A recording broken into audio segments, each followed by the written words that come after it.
Welcome to the Rim Break Rodeo. We hope this video helps.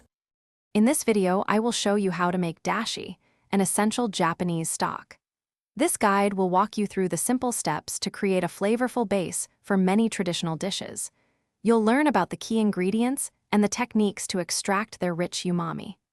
Mastering dashi is a foundational skill that will significantly enhance your home cooking, bringing authentic Japanese flavors to your table with ease.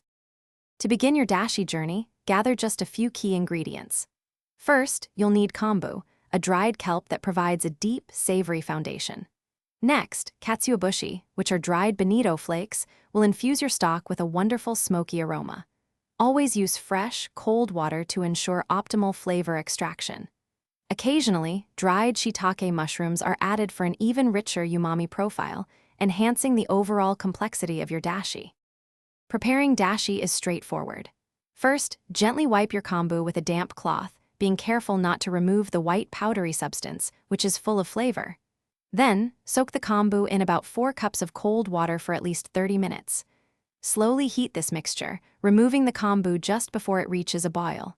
Finally, add a generous handful of katsuobushi, take it off the heat, and let it steep for a few minutes.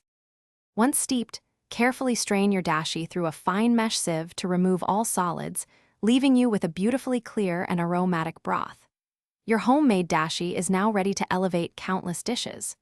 You can store any unused dashi in the refrigerator for up to 3 days. It serves as the perfect foundation for classic miso soup, various noodle dishes, and even delicious dipping sauces, bringing authentic Japanese flavors to your table. Thanks for watching. Consider subscribing if we helped you.